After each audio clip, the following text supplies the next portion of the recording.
O candidato é Levi Fidelix, do PRTB. Ele é mineiro de Mutum, tem 64 anos, jornalista, fundador e presidente do seu partido, PRTB. Já disputou 14 eleições. Governo do Estado, Prefeitura, Presidência da República, Câmara Municipal.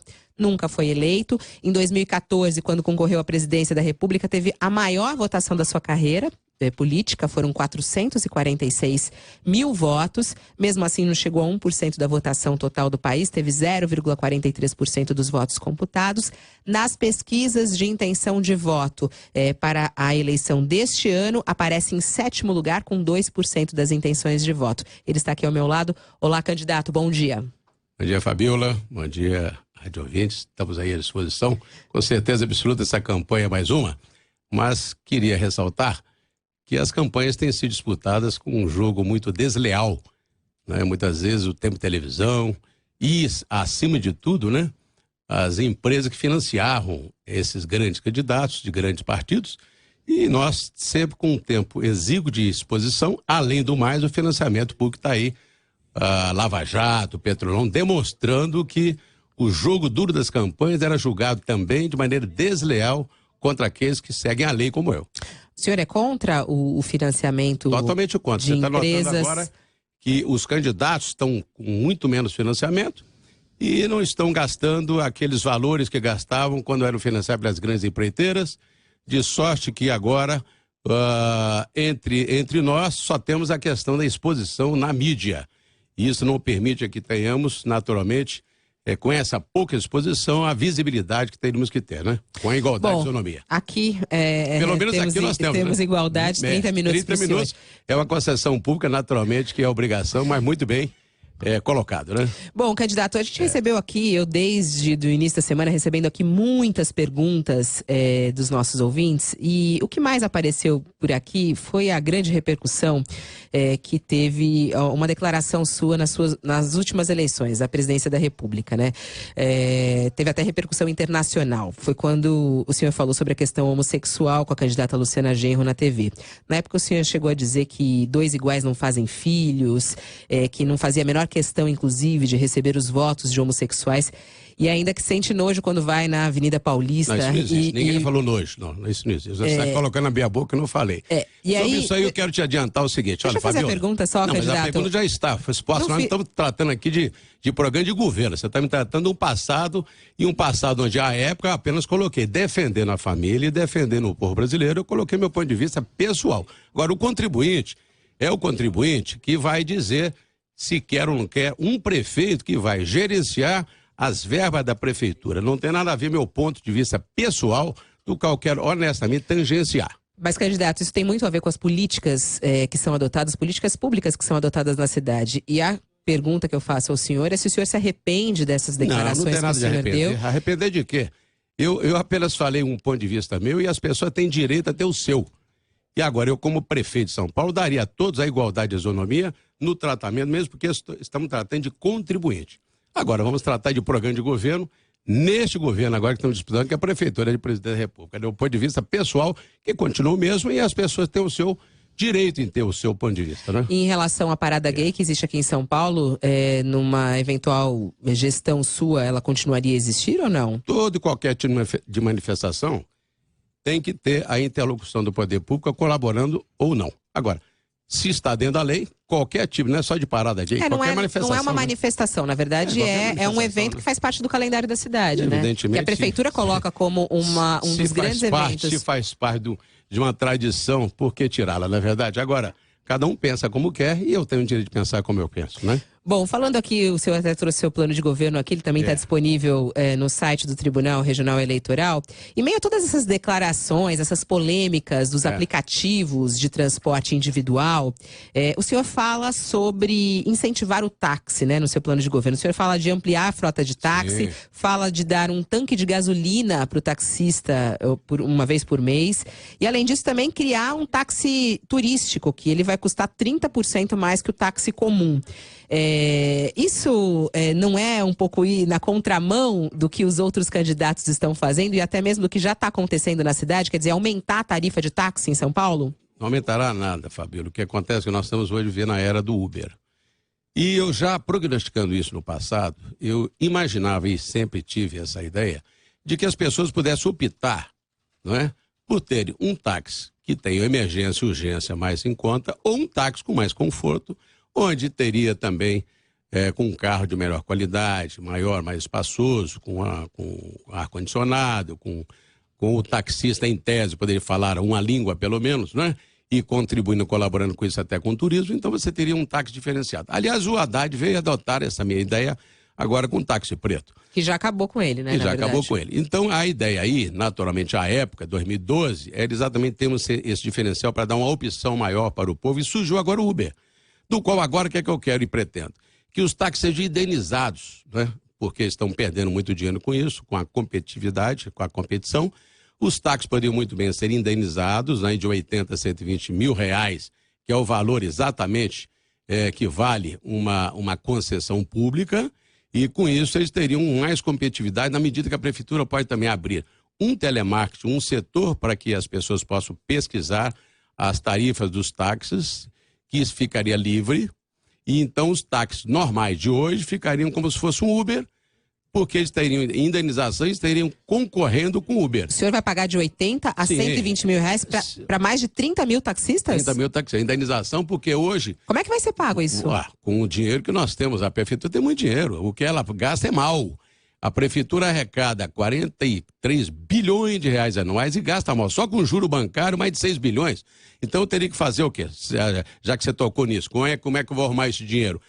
Gerenciando bem o orçamento da prefeitura, que é muito mal feito, muito mal realizado. Hoje nós pagamos tarifa, aliás, taxas de 14,25 ao ano, né? Taxa Selic, mais a inflação, ou seja, 24% ao ano. Eu buscaria recursos no exterior, faria um hedge, que é um seguro de crédito contra a variação do dólar, e pegaria dinheiro no exterior a 1%, com certeza absoluta. Qualquer pessoa que sabe e conhece de finanças sabe que eu estou muito certo nesse aspecto.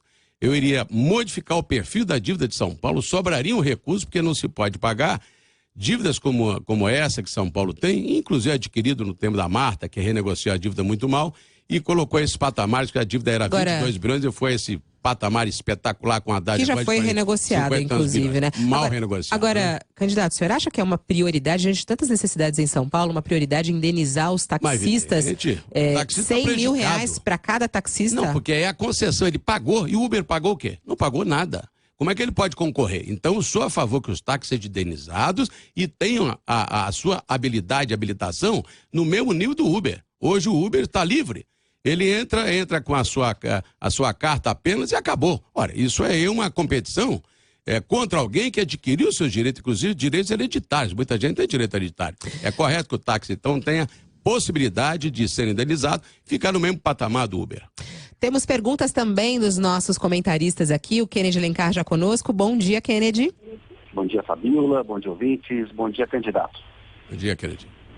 Candidato, a sigla PRTB significa Partido Renovador Trabalhista Brasileiro. O senhor é candidato a prefeito de São Paulo pela 4ª vez, disputou a presidência da República 2 vezes e concorreu ao governo de São Paulo 1 vez. Teve sempre baixas votações e nunca se elegeu. Para um partido que se diz renovador, não falta justamente renovação ao PRTB, como lançar outros candidatos a cargos majoritários? Kennedy, muito bom dia. Bom, o PRTB lança candidatos no país inteiro. Inclusive, estamos lançando agora candidatos em outros estados, como Belém do Pará, na capital, Salvador e outras capitais.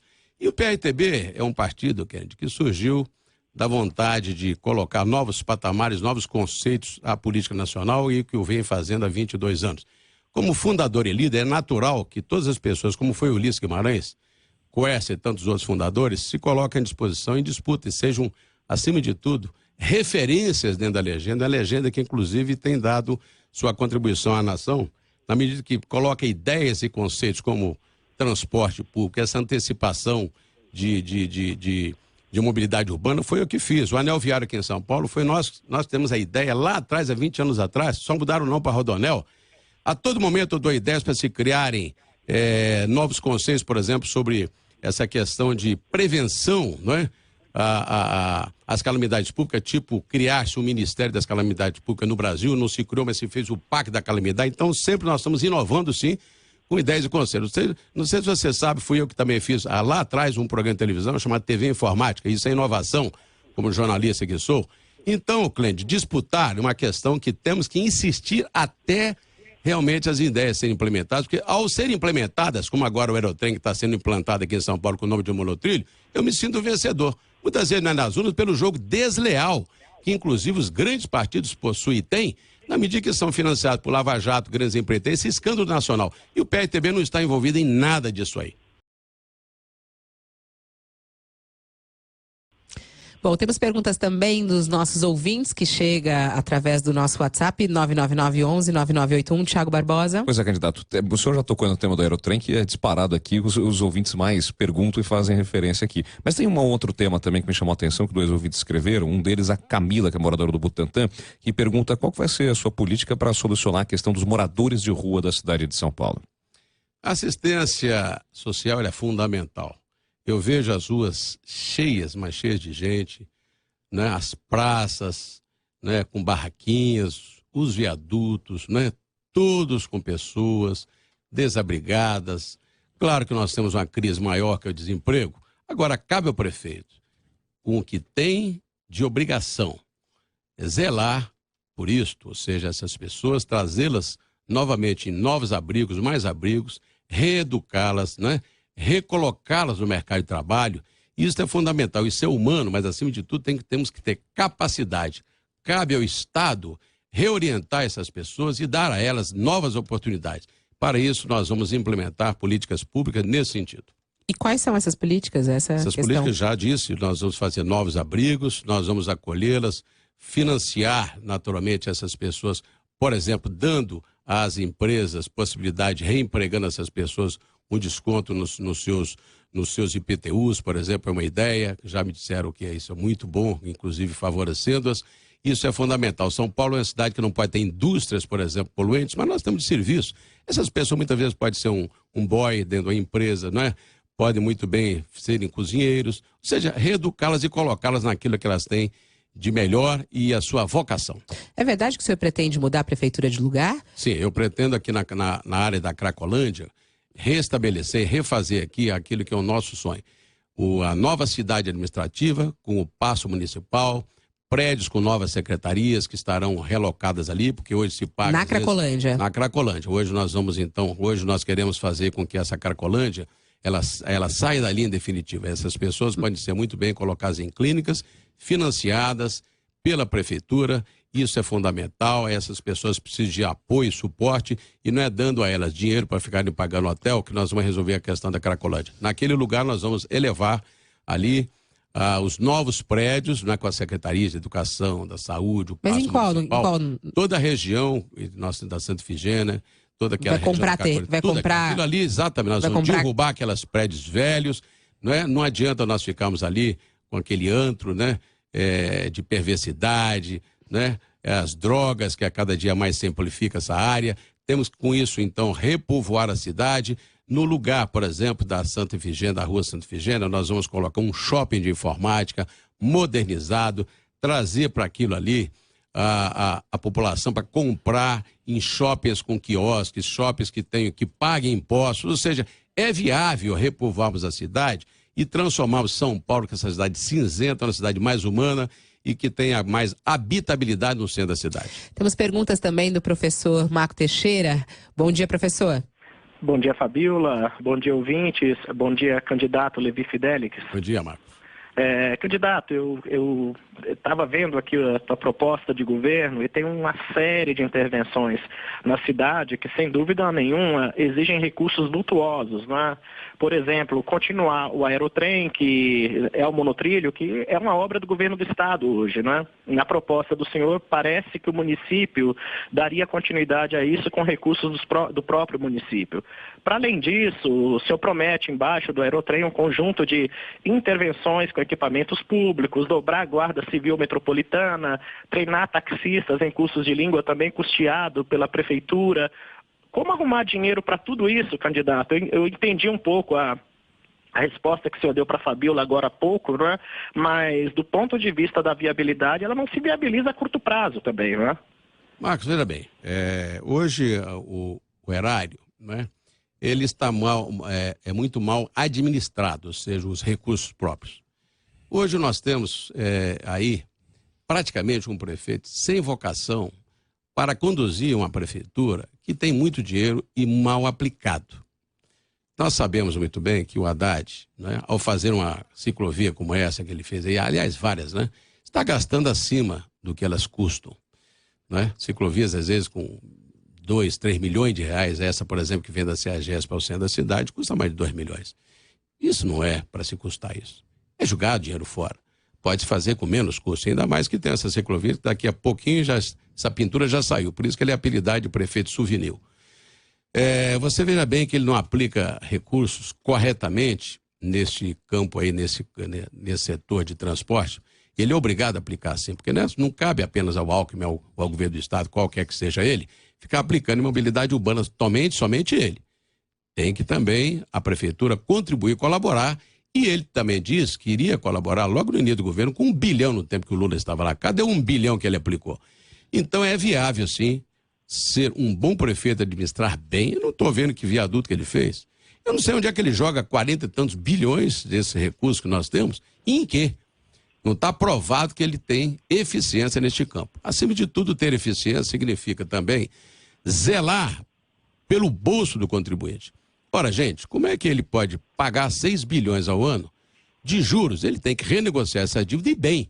Lá fora, os recursos estão com taxas abaixo até de 1%, taxa negativa no exterior. Se você fizer uma conta que você pode muito bem tomar recurso a 1% no exterior e fazer um seguro de crédito de variação cambial, aí você tem praticamente uns 5 bilhões para aplicar a mais. E aí exatamente está o ovo de Colombo que eu quero botar em pé. Bom, e ainda falando dessas obras, o professor ficou esclarecido? O professor está na linha ainda com a gente? Olha, Fabiola, não, óbvio, pegar dinheiro no exterior não é simples, né?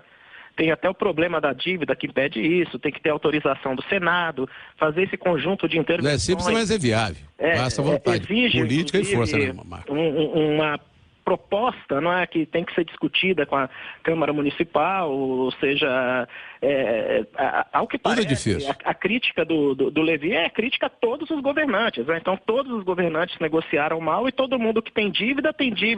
Aliás, é um problema nacional, porque a dívida nacional hoje, você paga hoje 600 bilhões a bancos. Hoje, aliás, a crise nacional é exatamente a bolso. Tanto o se paga muito dinheiro. O senhor é a favor de não pagar a dívida? Não é pagar, não é dar calote. Agora, pagar 14,25 da taxa Selic e os bancos continuarem ganhando e cobrarem juros altivos da sociedade, onde nós não temos tanto risco assim, porque nós temos um país riquíssimo, nós temos patrimônio físico e massa de trabalhadores suficiente para termos um juro bem menor, porque nós temos trabalho, nós temos um PIB elevado, nós não somos risco para ninguém. É que os bancos explora a sociedade e os nossos governantes altamente comprometidos com os bancos que financiam suas campanhas políticas. Eles não têm coragem de baixar as taxas de juros por este motivo. Por isso que também, quando sai o candidato, eu sempre digo isso. Baixar a taxa de juros é fundamental. Senão, não temos uma sociedade que seja viável com juros tão altos. Falando em custo, qual é o custo da sua campanha e quanto que o senhor já arrecadou? Ah, minha filha, olha, isso aí é reduzidíssimo. Eu coloquei um patamar de 500 mil reais e se já estamos aí pela metade, isso é muito pouco. Isso aqui é fundamental dizer que os nossos recursos serão somente do fundo, não tem dinheiro de ninguém. E os grandes partidos estão aí sendo financiados naturalmente por máquinas, né? Indiretamente, veja bem o caso do Dória. Tem o governo estadual, né? Fazendo propaganda indireta, ajudando, né? Contribuindo. Está aí o governo municipal com a Haddad também, que tem a máquina pública contribuindo, colaborando. A Marta com o governo Temer dando suporte. Além do mais, esse jogo terrível de nós não termos a isonomia e igualdade no campo da comunicação, onde os grandes meios de comunicação não dão isonomia. A Folha de São Paulo me deu uma linha até hoje. O Estadão também não. E vocês estão abrindo esse espaço aberto aqui agora por obrigação de lei. Isso é absurdo.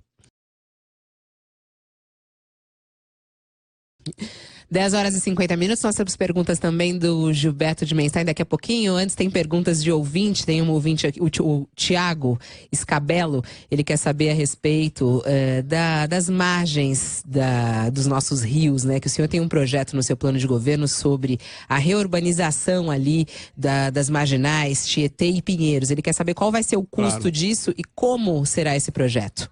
Tiago, a minha ideia é a seguinte, reurbanizar o Tietê e o Pinheiros, criando uma companhia de reurbanização autossuficiente. Ela venderia terrenos, nós tamparíamos esses rios fétidos, vale cheio de zika vírus, faríamos em cima uma plataforma de cimento e também colocaríamos entre o Parque do Tietê até Santo Amaro, 25 quilômetros por 150, 200 metros de largura pelo menos, colocaríamos tudo verdejante, como o Parque do Flamengo do Rio de Janeiro, e então os parques esportivos estariam sendo implantados como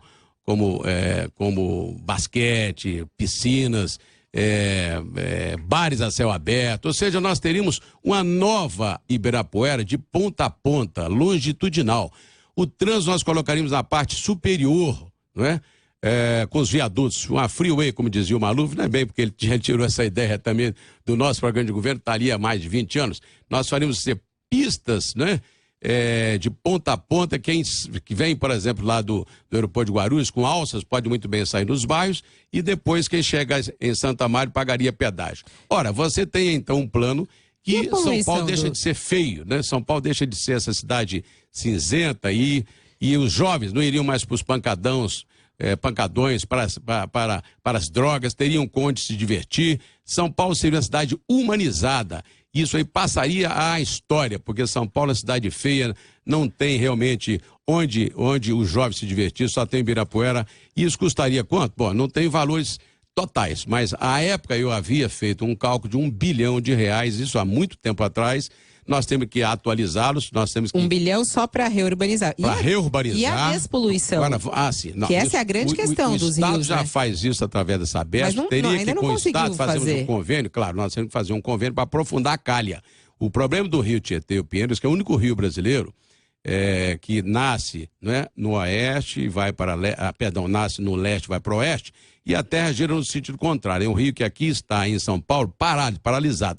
Você tem que aprofundar a calha e dar velocidade à água. Então, um convênio com o governo do estado, que aliás já recebeu dinheiro de tudo quanto é fundo, né? Fundo na Gazone, JBIC, e nunca despoluiu esse rio como deveria realmente despoluir. Nós temos que fazer o quê? Que essa cidade se transforme na cidade com habitabilidade humana.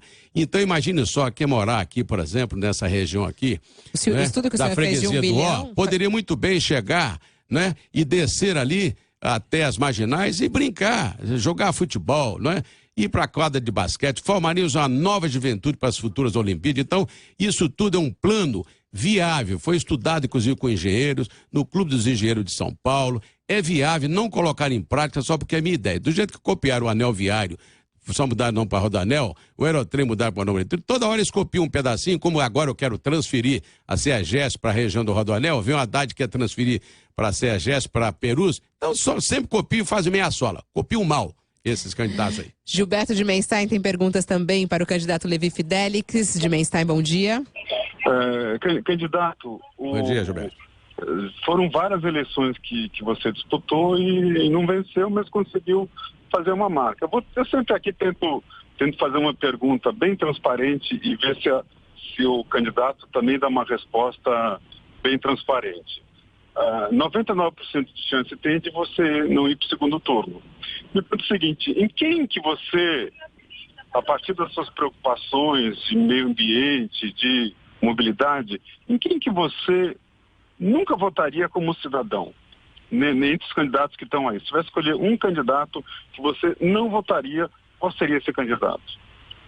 Ô, Gilberto, a sua pergunta é muito pertinente, né? Eu tenho acompanhado você, inclusive, no seu dia a dia, no seu cotidiano como jornalista. Você é um cara muito honesto, fazendo uma pergunta muito honesta. Eu tenho a impressão que eu, como candidato, sempre fui colocado assim, ao longo desses anos todos, de todas as maneiras, com um candidato viável. Porém, a estrutura partidária que nós possuímos, ela é pequena. E no passado, esses grandes partidos, como usavam dinheiro não contabilizado, usavam dinheiro, não é, de propina, como o caso aqui da Lava Jato está provando, dinheiro do Petrolão, ficava difícil. A mesma coisa você ter um bodoque contra um canhão. Ou você entrar num campo de futebol com 7-0. Então é inviável. O candidato pode ser bom, suas ideias serem boas, mas depois se transforma em inviável na medida que o peso, né, das grandes máquinas lhe tornam pouco competitivo, não é? Então, ao longo dos anos, essa tentativa nossa de levarmos essas ideias e conceitos que ao longo do tempo, inclusive, estão sendo copiados por todo mundo, é nesse sentido. Então, a hora que nós tivermos os mesmos direitos, os mesmos instrumentos que os demais, a minha viabilidade será maior. Isso na primeira etapa que ele tinha respondido. Minha resposta? A resposta em si é a seguinte: hoje nós temos um candidato aí que já foi provado e testado, que não é viável porque gastou durante 4 anos mais de 150 bilhões de reais e nada fez, não deixou uma marca sequer, que é o Haddad. Hoje eu sou a antítese do Haddad. Por quê? O Haddad significa maldade, significa radares. Ele só pensa em multar. Multar. Todo mundo está cansado de chegar em casa todo dia e ter uma multa. E ter multa, e ter pontos na carteira, tá certo? Não consulta a sociedade para fazer ciclovias, passam ciclovias em frente a casas de pessoas que elas são inclusive atropeladas, ou se não prédios comerciais onde o cara parou de vender. Então é um camarada que demonstrou nenhuma vocação para tal. Eu não votaria de jeito nenhum no Haddad. Eu sou contra o Haddad.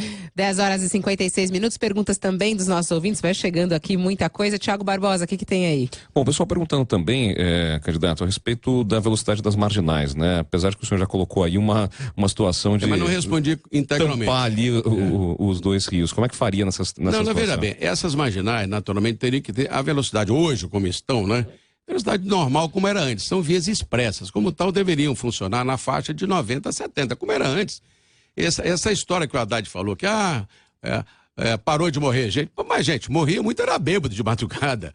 Agora, no horário normal, também, sempre foi congestionada, com congestionamento não tem para morrer ninguém. Hoje você está andando a velocidade de tartaruga, de bicicleta, gente. O ouvinte Douglas Secunda que coloca essa questão também dos ambulantes, mas vai proibir essa circulação dos ambulantes? Eu voltaria à velocidade normal que todo carro em vias expressas no mundo inteiro anda, 90 a 70. É o normal em qualquer cidade, eu voltaria com ela. E no restante da cidade? Não, naturalmente que nós iríamos avaliar qual o fluxo dessas vias, não é verdade? Nós, por exemplo, reduziríamos também a quantidade de caminhões nessa cidade, não permitiríamos de 8 da manhã às 20, também é projeto meu de 20 anos atrás. Fizeram agora, tudo bem, parece que eu sou dono de todas as ideias, não é. Só que eu fui antecipador dessa ideia, porque eu ando o mundo todo, conheço 43 países, trago minhas ideias e conceitos para cá e aplico-as, ou seja, tento colocá-las antes. Eles apenas copiam, então prefiro o original, porque o resto é cópia. Mas no restante da cidade, então, o senhor ia rever, mas não ia deixar no máximo de 50 km por hora? Não, também eu acho que nós podemos, que uma 23, por exemplo, volte a ter 70 km tranquilamente, isso aí é muito pouco, 50, né? 40 às vezes em certas ruas, pode ser viável, mas outros locais ia rever pode ser, claro. Isso tem que ser conversado, Fabíola, também com a sociedade, por isso que esse prefeito é ditatorial. Ele não conversa com o povo, ele implementa e deixa o pau comer, isso não pode. Bom, já que o senhor trouxe aí a sua opinião, vamos falar sobre outros assuntos. Eu peço que o senhor fale sim ou não, né? Ou só uma palavra para a gente poder rodar aqui. Demolir o Minhocão, transformar em parque ou deixar como está? Não, deixa como está. Deixa como está. Pedágio urbano, a favor ou contra? Pedágio urbano somente nas expressas, caso tenhamos. Nas expressas, o senhor é a favor. Mototáxi na cidade? Sou a favor, mais emprego. Realização de plebiscitos, consultas populares. Sou a favor permanentemente. Isenção de tarifas para os táxis, o senhor já falou que sim. Sim, sou a favor. Sou a favor. Aplicativos como Uber e outros. Sou a favor da convivência. Tá. E os táxis nas faixas exclusivas de ônibus e também nos corredores? Também é minha ideia, o Haddad copiou. Ciclofaixas? São fundamentais, mas não essenciais. Mas o senhor vai manter ou vai acabar? Não, eu vou manter, mas eu não posso deixar que o trabalhador trabalhe. Pensa que vai trabalhar de bicicleta. Ele pode trabalhar, as pessoas podem ter lazer, mas não. Não pode trabalhar de bicicleta? Não é que possa. Ninguém vai trabalhar, não vou obrigar ninguém a isso. Como tal, vamos ficar por aí, como diz. Paulista fechada ou aberta? Olha, Paulista eu não fecharia de jeito nenhum. É contra a Paulista aberta para o lazer. Um defeito e uma qualidade seu? Olha, eu acho que eu sou um homem ousado, não é? Eu tento até chegar lá. Se é algum defeito, sei lá, se é exageradamente a extroversão. É defeito ser extrovertido? Não sei, muita gente acha que essa forma de dizer com muita contundência, mas de qualquer maneira, desde que as pessoas avaliem com muito...